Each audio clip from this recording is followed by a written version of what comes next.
From Goodyear Heights to podcast listeners everywhere. Welcome back to Bearded and Crunchy, episode 14, Inside the Spin Cycle. Oh, what does that mean? Yeah, I bet everybody's like, oh, well, you're going to find out You're today. going to find out what it means. Oh, yeah, so I guess enough of our episodes have included us teasing about this specific thing that we could kind of, and you never know. I mean, this could hit somebody's radar that has it and thinks that they're alone or whatever, but I guess we're going to find out, huh? Yeah, we're going to find out. I've noticed that we've kind of been hitting all kinds of subjects, and that's what we wanted to do. We didn't want to be pigeonholed into one kind of podcast. We just want to talk about what we want to talk about when we want to talk about it. And you know, I assume at some point we'll get to a point where something that we do is the most popular or whatnot. But for now, we get to throw shit at the wall and see what sticks. Yeah, right. This is the fun part of it. It's fun just talking about different things. Yeah. And, if you don't like it, we're sorry, but... Yeah. So, on that note, we're going to be talking about... we're going to be talking about some... an eerily... Eerily. Yeah, oh shit, I didn't even catch that. Nice That's one. a double. Double entendre. Eerily common sort of sister diseases that me and you have. Yeah. That it still blows my mind that we both came across this. Right. But we'll get into the terms of it and that, you know, for now. But he has what's called BPPV. I have Ménière's disease, and his sister has vestibular migraines, which leads to vertigo, which all three of us have. So yeah, fun times. With that, we'll let you lead into one of my favorite things, the opening question. It'll be it. Yeah. Well, you know, it's still fun. Yep. Oh no, keep doing it. Yeah. They'll already know this, but in the one, I match it exactly with your cadence. Nice. It's an interesting one because I know what mine was, and I'll get to it too, but I'm going to ask you this question. What did you experience the first time that you ever had a vertigo spell? Okay, so I knew where my answer was going to go, but... Yeah. So... The first time that I can trace back to all of the symptoms is it was not this past year, but the year before it, Ty had a band performance. And I was starting to feel a little shitty. And at the time, my ears were clogged, but I hadn't really had a diagnosis yet. Okay. And I started feeling real bad, and I thought my sugar was off. Yeah. And it was a little high, but it wasn't like terrible, crazy. So I was like, all right, that's not it. And then I just started sweating profusely. Oh, yeah. And then I got just slightly dizzy. Like it wasn't too crazy. Rhiannon had to drive me all the way back home. I found my way up the stairs, got in bed, laid down, and I was just now this is the first time. Now I know what it is. At this time, I had no fucking clue what that was. Oh, I bet it freaked you the hell out. Not only that, but I'm laying in my bed after she drops me off crying because I never missed a choir performance, a tennis match, any of that when Sonny was in school, and I hadn't missed anything from Ty. So I was devastated, you know? Oh, for sure. Obviously, Rhiannon took a video of the entire performance so I could see it, but, you know, not being there was just hard. Yeah. But just to tie in real quick, so... I don't know if you remember this, but about a year before that, when I was at work, I had fell and busted my chin open and actually knocked out a couple of my fake teeth. Right.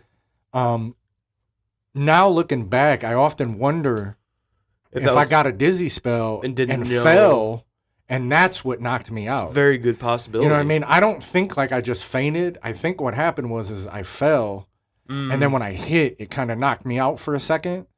So I'm not 100% sure that that's attributed to what I have. Right. But I know for a fact that one with ties was the first time I can trace it back and go, that I was having one. Right. But I vaguely know the story, but you can go into some more details of how it kind of. For me, it you have Meniere's. I have Ménière. I guess I could have said that. But yours is a nice chemical imbalance in your inner ear that causes the clogging, and then which vertigo the tinnitus, the vertigo. Yeah. I had the run of the mill, as you said, BPPV, which is benign paroxysmal positional vertigo. That's where you and it happens more with age. Like the older you get, the more it can happen. But I had smacked my dome on my truck door because I'm tall, and didn't think anything about it. Went through the rest of my workday just fine. And I kid you not, I was laying in bed watching a baseball game, and all of a sudden I'm like, I feel kind of weird. And then it just started I felt like I was on a merry-go-round at ludicrous speed. I mean, it felt like the world was spinning. I'm going, what the hell's going on? It freaked me the hell out, made me scared. Same situation. I started sweating. Oh, I mean, wring your shirt out. Yeah. I don't think people, when we say sweat, God. I don't mean wipe my brow. I mean, I have to change my shirt. Yes. Well, it's to the point now where when I get it, I just take my shirt off. Yeah. I'm not even going to waste the time getting it soaking wet. No reason. When I can, and I will sit in front of a fan until I start freezing to death. It's debilitating. It is. And Bob always says I have the worst part because I have the disease, but from my experience of Meniere's, you unfortunately inherited the worst symptoms. Oh God, yeah. The vertigo. In my mind, yours is no different than mine. Yeah. I just might have a couple of extra smaller side effects that you don't get, but you got the worst part of it. Yeah. The really bad dizziness. Oh my God. That then comes with fucking throwing up everything. Oh God, yeah. Fortunately, that's only happened about a handful of times when I have a really bad one. Yours, from what I know, seem to be fairly the same intensity. Yeah. Mine vary. You know that. I can have mild ones where I just kind of get small symptoms. I can go through my day. Yeah. I have a medium one where I just have to watch how quick I'm moving my face. And then I have the bad ones where it says, you ain't going to do shit till we're done. Nope.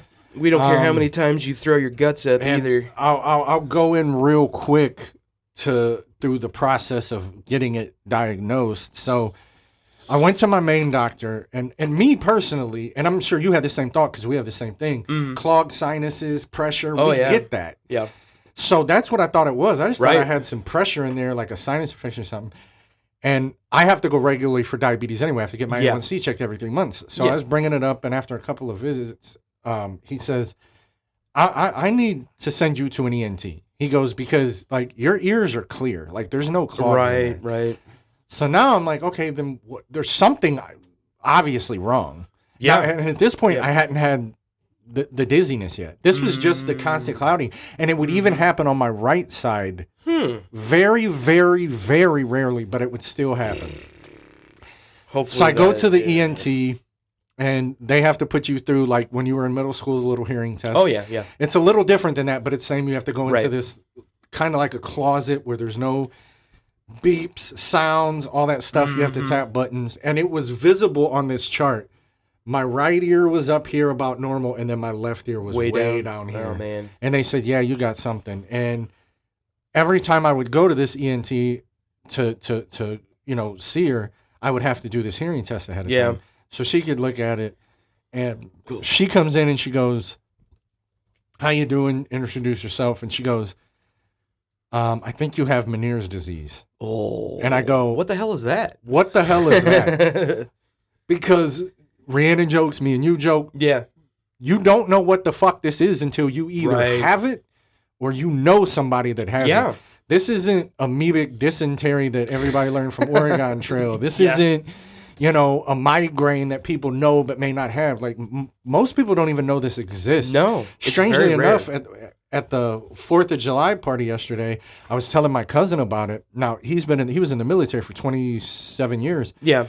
And he said, no, I've heard of that. Well, he got hit close to a mortar. He's got scars. Oh, damn. And it gives him vertigo migraines. Kind of like your sister from the loud bang and this stuff. He was in the shit. Yeah. So he kind of knew about it. But back to my story, and I'm like, okay, what can we do? You know, I was on medication after medication. When they first put me on this, I can't remember, it was like hydrochlorothiazide or something like that.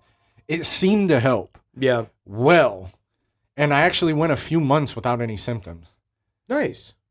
But then it came back. Oh, yeah, it was like, oh, okay, you put this barrier up. Just give me time. I'm going to break it down. We'll get around it. And then she put me on a fast acting to help with the symptoms. And I mean, I'm talking, this was going on for a year. It just was not getting better. And you remember, I was going to her, and I had told you, I said, hey, I said, I was going to see a specialist. Yes. And that's nice. My last appointment with her, you remember I told you I was scared but kind of relieved because she looked at me and she goes, I'm going to send you to the specialist. He's world renowned for Ménière's and vestibular therapy and all this stuff. Yeah. Like, he's very well known, and it's at the Cleveland Clinic, who is one of the top hospitals in the world. Man. So I'm like, okay, cool. We go through all that. She tells me everything. We get it scheduled. And then at the end, I go, okay, when do I schedule my follow-up with you? Yeah. And she looks at me and she goes, oh, no, you're beyond my expertise. You're going to You'll only be seeing the specialist from down there. And although I was glad, I was scared. Oh, yeah, because I'm like, course. Damn, like, she went to school for shit. She's an ENT. Yeah. So I was like, all right. And then, and if you remember, when they first scheduled, it was like 2.5, 3 months out. Right. Well, none of my symptoms were getting any better. If anything, they were happening more often. Not quite as intense, but more often. And finally, they answer me back, because with Cleveland Clinic, you have what's called My Chart in your phone, and you can actually contact them that way. You don't have to call, go through all kinds of shit. Right. And so we get that all scheduled, and she gets a hold of them. And at the beginning of that last same doctor's appointment with my ENT, I'm in the waiting room, and the specialist doctor office calls me. Oh, wow. And they're like, hey, we want to see you Monday. It was like a Tuesday. So they wanted to bring me in soon. Yeah. So that led that. I go to the specialist. They put me on this compound medication. He says, I'll see you in 3 months. That was almost 3 months ago. I go see him this month on the 21st. Nice. But unfortunately, as you know, I'm still getting them. Yeah. They do feel a lot less often. Right. And I don't get the super intense ones as often. But the clogging and the ringing and that feeling like full up here. Right. It hasn't subsided at all. That sucks. Yeah. So fortunately, hopefully, coming into this next specialist, he did say when I seen him, he goes, we'll put you on this. Well, they actually prescribed it ahead of time. He doubled it. And now he said the only other two things, and just so you guys know, what we have is incurable. We're just going to have it. He might be able to work his into kind of a hibernation, but I will have Ménière's for the rest of my life. There's no cure. The only thing they can do is try to keep the symptoms as at bay as they can. So the next step will be, and I'm not happy about it, but if it works, I don't care, is inner ear steroid injections. But again, man, if it helps, I don't give a shit. Yeah. And then after that, from what I remember, it would be a surgery where, again, they can't cure it, but they can go in and drain a lot of that, because ultimately I have excess fluid in my inner ears, which is what's causing the imbalance, the vertigo, and all that kind of stuff. So now that I went into mine, I didn't go into the tie-ins with me and you and the days and stuff, because I'll let you go ahead and tie that in since the time. But you can kind of now give us your journey. Mine started in early September last year. Like I said, yours was a little bit more kind of like boom. Yeah, because mine kind of. Yours is a it's a rare disease. Yeah. It's a rare disorder. Mine is pretty much run of the mill. Like, if you get vertigo, this is how it happens. Oh, okay. It's literally you have the crystals in your inner ear. Yeah. I believe they're called autoconia. They get one or two, couple, whatever will get loose. They'll touch the hairs. you know, in your inner ear, and you'll be like, and then suddenly you feel like you're falling off the earth. Yeah. And that's what I experienced quite a few times over about a month and a half, September into early October last year. And then I don't know, somehow I managed to move a certain way or whatever on my own, and everything went back where it needed to be, and then those crystals that get loose, they dissolve and they get replaced by new ones. Hopefully not to come back out. Skin cells. They die, they come back. And I went to vestibular therapy, yeah. and he tried like hell to make me dizzy with all the maneuvers. He couldn't do it, and he said, "Hey, I think you're pretty good to go." Kind of fast forward to the day before Thanksgiving last year, nasty sinus infection. And I was home and I felt it. I started sweating and I was like, what the? It had been like a month. And yep, boom, all of a sudden, freaking world spinning. I was puking my brains out.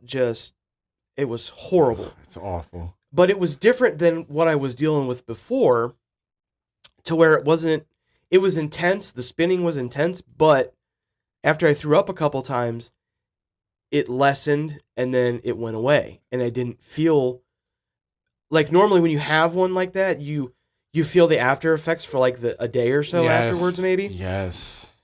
I didn't feel like that. Yeah. And then I went through Thanksgiving okay. Went to work on Black Friday, ended up having to leave early because I started having another one. Yeah. And luckily, I was only about 7 minutes from my dad's house, from where I worked at. I was able to drive over there, got over there. I threw up like 4 or 5 times from it. I ended up passing out in a spare bedroom on the bed, slept for like 3 hours, woke up, felt okay. I woke up to about 14 missed calls and about 35 text messages from my wife going, "Hey, are you okay?" And I had to call her like, "No, I had a vertigo spell. It was horrible. I'm at Dad's. I'm okay to drive. I'm coming home." Went home that night. She went to work. I slept okay. Kind of felt yuck, groggy, sinusy. It felt like you're coming down with a cold almost. But I ended up going to the emergency room the next day, which was a Saturday. Doctor looks right in my right ear, which is the ear that's been affected by, the vertigo stuff. And she goes, "You're super inflamed. You have a sinus infection, and it's turning into an ear infection." She goes, "That's what's it's all the pressure from all of that causing the vertigo, and you're freshly off getting over vertigo, so it's going to happen." Yeah. Dude, I kid you not, I was on antibiotics for 3 days. And it's been amazing. Yeah. Like, it was amazing. I felt great. I've had a couple instances here and there where I'm like, I feel kind of off. But then, it's one of those situations for me. It closely mimics certain aspects of my anxiety. Yeah. So I'm like, shit, am I getting ready to have a vertigo spell, or am I getting ready to go into an anxiety attack, And that's funny because a lot of the symptoms with the sweating, and the not the spinning, but the lightheadedness, come from low sugar. Oh, okay. So when I started, my first thought is to check my sugar, and if it's good, then I know, it's coming. Sure. So I get that part. What you're talking about, a little different in that I'm thinking my sugar, but yeah, I totally get that. No, it sucks because there's a lot of things it closely mimics with my anxiety, because I unfortunately get a lot of the stuffs with my anxiety. Yeah. So I get the lightheadedness, I get, tingly, and the worst part of my anxiety when it full force hits is I get the heart palpitations. See, that's what I get that I don't like. It's horrible. It's for me, what mine is, it's that, like, 100% that something bad is about to happen, but you have no idea what it is, where it's coming from. That's where my anxiety, I don't get the other part, like the tingly stuff. So that's new to me. I didn't even know that was If you ever look up like symptoms of anxiety, I mean, I have, but I got to be honest, I don't remember that being. Some of it is insane. Oh no! I know it's crazy, but I hadn't remembered that. But yeah, I've been fairly lucky. We've talked about this. Like, I have anxiety, but it's definitely not as bad as you. Yeah. But the depression was tough for me. But right. What's really funny is we're talking about this, and my anxiety is kind of creeping, and I'm like, because it's bringing up memories, and I'm like, I never want to have to go through that again. Yeah, it's the same with me. As I sit here and I hear you talk, I'm going in my head the different ones that I've had. Right. Remembering how bad it always sucks. And like you said, and it's funny because when I first got it, I would go lay down. Because that's, when you don't feel good, that's the first fucking thing you think you want to lay down. And so I would lay down, but my world would still be spinning. Yes, sir. You remember what I like to attribute it to is it's having a hangover. Or not a hangover, but the bed spins. The end of the night drunk spins and puking, but not being able to realize you had any fun beforehand. Right, exactly. It's just that shitty part of it. I like to say it's like the sickest I've ever been without actually really being sick. Well, what I say, literally how I say it in simple forms is, I said it's the drunk night without any of the fun of it. Right. Like, that's literally what it is. No, you're not wrong. And it sucks because I never got the spins super bad ever being drunk. It's happened. Yeah. But it didn't happen often. So, but and it's, for you have a couple of triggers, that for me, I've since been able to cross out what first I thought I'm looking at my screens too much, so I cut my screen time down. Was still getting them. Yeah, it doesn't matter. Then I thought it was quick movements and trying to move too quick. That wasn't it. If you had BPPV, yes. Yeah, but that's what I would say 100% yes. So, and then there's that. And then I thought, when I'm driving, shoom shoom. Nope. Because I did have a couple like you while driving. Yeah. And I've just gotten to the point now where I don't know what triggers them. I just now have had them enough that I know when one's coming. Don't know what caused it, but know it's on its way. And that's the thing that they try to limit you with your sodium and your caffeine. And because what you're experiencing, unfortunately, is there's like two different chemicals in your inner ear, one being like a sodium based, and they're starting to mix like, a river and an ocean, and that's what's sending the pressure sky high and causing, and that's why because they don't know exactly 100% what causes it all. Well, and they don't know how you get Ménière. Right, they don't. They have no clue how somebody gets it. It's either... you just have, and I mean, I kind of, without any obviously medical experience / medical advice on this specific thing. Right. I had to have tubes put in my ears when I was a kid because I had too. So I often wonder if, without them knowing it yet, if it's related to that. Because every time I bring it up and I tell people, because really what mine is excess fluid in my ear, they go, "Oh, well, you could have tubes." I'm like, I had tubes. Right. Like it's actually deeper than that. So. I often wonder that because I did a rabbit hole deep dive. Oh, yeah. I looked up horror stories. Like, I read this story about this guy who said he had one that lasted like 14 hours. Oh, my God. Or something like that. And there was another guy that said it wasn't an intense one, but the dizziness and all of that shit lasted 2 weeks. Yeah, I've heard that with Ménière's. And I'm like, yo, fuck. Could you? No, I couldn't imagine. Dude, bro. I get freaked out when I'm having. Most of mine, guys, I would say literally 99%, only last a half hour to 45 minutes. Which, knock on wood, I'm thankful for. Yeah. The heavy ones, unfortunately, come with a day, like you said earlier, or two of groggy, weak. That's what gets me the most is I'm not doing anything but sitting still, but coming out of it, I feel like I'm coming off of a very bad flu. Yeah. Like my body's weak, I'm tired. And I don't know if this happens to you, but when I have the bad ones and I sweat like that, when it passes, I'm ice cold for about 2 hours. I mean freezing cold. Yes. And so it's weird because like it's a combination of symptoms you've had from different shit, but never all balled up into one fucking thing. And it's all of the worst parts. Oh, and it's debilitating. And when you don't have answers, it's frustrating, No, because, yeah. Like I said, my beta histine that I take, I get sent 300 pills. It's a 50-day supply, Wow. I think. Yeah, it's a 50-day supply. It's $156. Holy crap. It's not cheap. No, not at And all. I can't go to a regular pharmacy. It has Right, to be right. made at Cleveland Clinic and then mailed to me. Yeah, they have to mix it. So and yeah, get because everything it's a right compound medication. And the worst, I had to come to terms with it, but there was a while I was going to quit taking it because I was still having them. Yeah.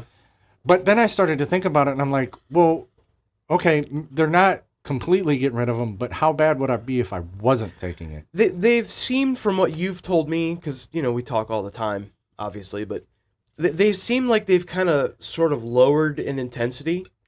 They have. On some things, and, that was always the worst part for me with mine. Like, they would be so intense, and with having what I had, they would last for like a minute and a half, and then it would subside for like 2 or 3 minutes, and then it would come back and last for that. So it was like boom, boom, boom, boom. Yeah, it was like in waves. Yeah. But I had a day where the shit lasted off and on for like 12 hours. Oh, that's terrible. See, that I'm thankful for. Like I said, well, here's the weird thing though. If I have a mild or like a medium type one, Yeah. it can last about an hour to an hour and a half. Oh my God. But thankfully, those are not too bad. But the intense ones, thank God, they've only lasted about a half hour, maybe 40 to 45 minutes. That's a good thing, bro. Yes, because like I said, I made the mistake of thinking laying down would help. It doesn't. It makes it worse. Yeah. Your body is struggling because not only are you going through this imbalance and dizzy thing, you're laying down and your center of gravity is now off to the side. Yep. So now they're fighting each other. Yeah. So I learned after about the first 4 or 5 intense Sitting ones, up. laying down, no good. You must sit. You must sit straight up and down. I sit up and I focus on one thing. Mm-hmm. Typically when I'm starting to have a medium to a more intense one, I just put my iPad on Netflix or something, and just let a movie or something play where there's not a lot of movement, and I can just keep my eyes focused. But it's it sucks. I can tell you what kind of helped me, but obviously mine was different than what you're going through. But what really helped me out was honest to God meditation and breathing focused meditation. Like, it really helped to get through some of it. It didn't stop it, obviously, but it would help calm the anxiety before it would, Well, it's funny you should say that because I say to you a lot, I figured out a way to weather them better. Right. And that's one of the things. When I start to have it come on, that's what I do. I'm breathing. Okay, I'm not freaking out. I do kind of do this with my hands just as it passes, but I will do that, and then I will make sure I'm like, okay, you got to get somewhere and sit and find something to focus on. And then I do, like you say, I just breathe and I just sit there and I weather it. Yep. You know what I mean? Because one thing is if I start to feel like I'm getting dizzy, it may pass and I don't. But if I'm doing something that causes me quit moving or something, it'll knock it and it'll go through the roof. So that's what I mean by weather it. It's like if I can catch it in the beginning, and then I can kind of just like weather it and kind of let it just pass me by. Yeah. But, some of them it just goes, it doesn't matter. Fuck you. Yep. And it just says, I'm going to kick you in the balls today. There's no rhyme or fucking reason to it at all. And it just, that's probably one of the worst parts about it. Is it does what it wants when it wants, and you're just... You're going to deal with it. Yeah. It's like you're in the middle of a plane crash, and you're not the pilot. Yeah. It's just like, all right, I'm going down with the ship. I got to accept the outcome, whatever it is, and then, pray for the best or hope for the best. Yeah, it's, again,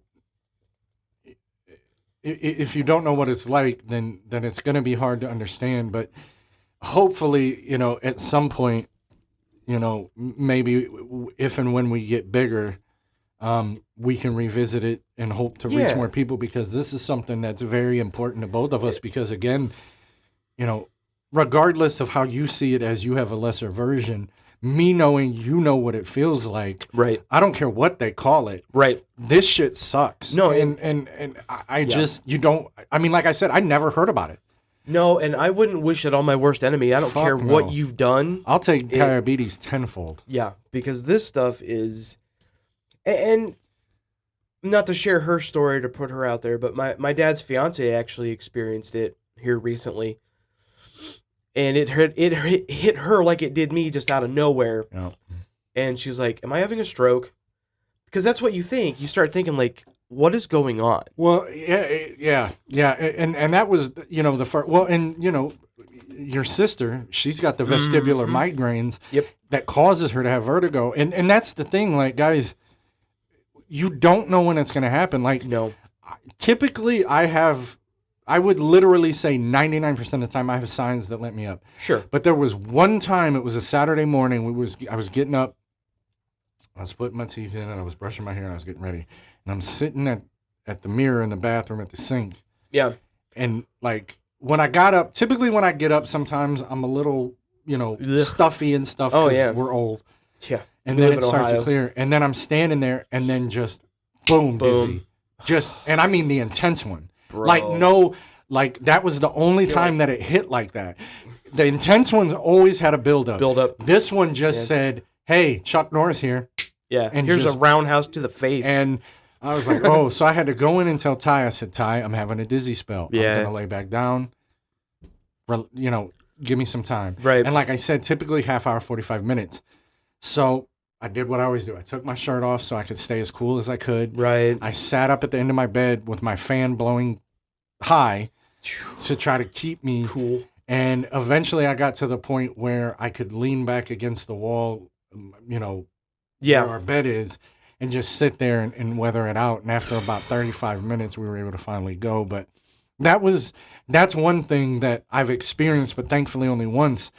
The fact that you guys have them hit the way you do, that's the worst. No, they're terrible, man. It's just, like I said, I wouldn't wish that on anybody. No, it's again, like, knowing there's no cure, right? Knowing that it's rare. And the fact that, like, you don't see it pop up, that also lets me know probably not a whole lot of research going into it either. So, maybe in some kind of, at least for my end of it, I know you have what they call vestibular therapy and stuff like that, but yeah. I asked my specialist about that, and he goes, "Looking at your ear test, I don't think that'll help." No. But, I just hope we can shed the light, and maybe there's somebody that we can reach that doesn't know they have it. This will go, wait a minute, I have all that. Right. Maybe they'll go to a doctor, an ENT, and try to see. Because like I said, guys, like, I literally thought I was just having, in the beginning, a consistent sinus infection. Right. Because of the heaviness and the thickness in my head and the pressure. The pressure in your ear. And, even occasionally I get the ringing, and it's just... Yeah, and the fact that, like, we didn't talk about this, but, like, when you had your first dizzy spell, it was around Thanksgiving, and if you remember, shortly after that, because we would talk about it, and I would say, I don't really get the dizziness that often, and then I started really getting it. Yeah. And I was like, holy shit. And, we had talked about how crazy, like, we both have this rare shit. Like, we're cycling our vertigo. Yeah. As a previous episode. You guys will see that clip. That was a funny fucking clip. Funny. Yeah, very funny. But yeah, so I mean, guys, you'd be surprised. And be careful. Don't use WebMD and, like, Google it. But look a couple of different places to understand, because there is a lot of false information, and there's a lot of iffy websites and shit. You got to be careful at what you go to. Typically, I usually go to, like, the American Health Association and places like that, because that's where you're gonna get shit that they're not gonna, you know what I mean? Yeah, I tend to look at more things that are peer-reviewed papers and research papers, but that's what I mean. Typically, the stuff that's on, like, WHO and shit like that is more, I don't know about them, but you know what I'm getting at. Like, I tend to trust, like, Mayo Clinic and Cleveland Clinic research stuff that, there's a lot of information out there. Again, do not go down the rabbit hole. because it will make you freaked out even Oh, more. dude, I looked at some shit and I was like, I started seeing shit and it was like, this one guy was like, he said it started exactly like mine did. Yeah. And he said after a couple of years of it, he just got to the point where like he had to resign from work and all this shit. Oh, yeah. And I started freaking the fuck out. I'm like, don't let that shit happen to me. But then you find out that those are like the real extreme cases and shit like that. When I say few and far between, like, I believe I seen an article that they said that people that have them longer than a couple of hours is literally less than like 3 or 4%. Yeah. So that was good to see. But you know, again, guys, like, you know, to you listeners that are just following us and listening to listen, you're really not going to understand it. So that's why we try to bring up, you know, all of us have, well, most of us have drank at some point, and most of us have drank too much at some point. Yeah. And that's really, I mean, it's a little different, but it's the closest comparison. Yeah. You know, it's the closest thing that's comparable that we can. But you still can't explain it. You can't, because it's still different. Like, I have been drunk where when I laid down, the room started spinning. The room kept spinning. Yeah. But after a few seconds or minutes, it would kind of subside as my body laid down. With this, until it passes, it's just there. You're screwed. Doesn't matter if you're sitting, lying down, closing your eyes. Nope. It's just gonna happen. It's actually worse if you close your eyes. In my experience. I totally agree. In the beginning, I thought it helped. It did not. No. And what I found is it also subsided faster if I stayed upright. Yeah. So, you know, again, dealing with it so often, you start to learn little tricks and things that help you get through it, or as I like to say, weather it a little bit better. Yeah. I never found closing my eyes did anything. I always felt that the spatial awareness was less. Yes. With your eyes closed. You were more tunnel vision. Yeah. Yeah. Well, and I'll tell you a couple of things that, like, you know, I hadn't really like I don't think about, but it's things that like the like some or little things that like signs that let me know I'm coming out of it or that help it get better. And it's one, I don't know why, but if I yawn, it helps. Pressure. Yeah, it's like as I yawn, I guess that's kind of like the whole ears pop open your mouth. Yeah, it releases that helps. The pressure. And then, like I said, once I start to feel myself getting cold, I know I'm coming out of it. Yeah. So there's little things that I've learned that you know, have helped me understand it, weather it, and be able to kind of just deal. I mean, make it a part of life, I guess. Yeah, really. that's all you can do. You know, that's what it is. You know, like I said, I was talking to my cousin and, you know, my brother and my sister-in-law and my little cousin. Like, we were all standing there, and I was explaining it to him, and someone were like, "Oh my God, that's awful." I'm like, "It is." Yeah. I'm like, but unfortunately, there's nothing that can be. I mean, there's things that can alleviate the symptoms, but if you have it, you have it. Well, and luckily for you, it seems a lot like you go days or weeks sometimes without having any issues. Yes. So luckily, there's a little bit of respite. There's a little bit of relief, and not to cut you off, but when I have a bad one, I always know I'm going to have 7 to 10 days after where I'm great. Right. So there is a silver lining in the bad ones, in that I know, okay, I'm going to be free after this for a while. Yeah.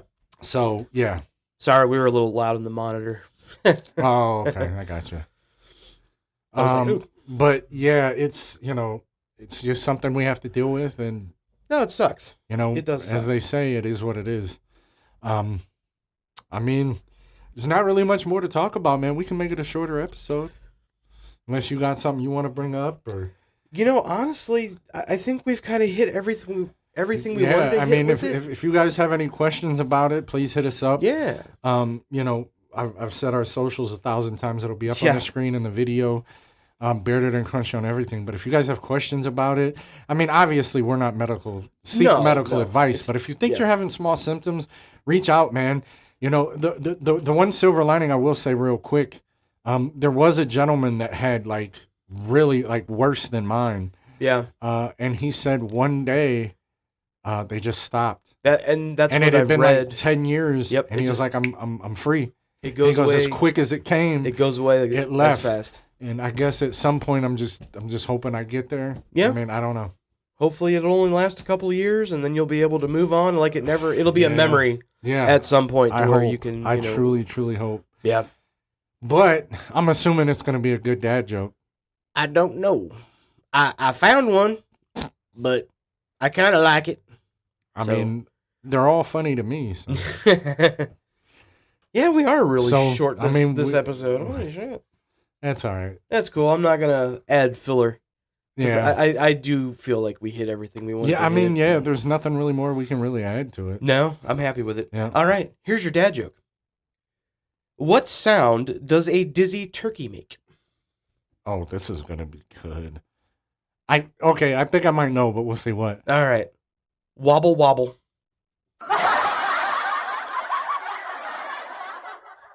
And on that note, we'll see you next week.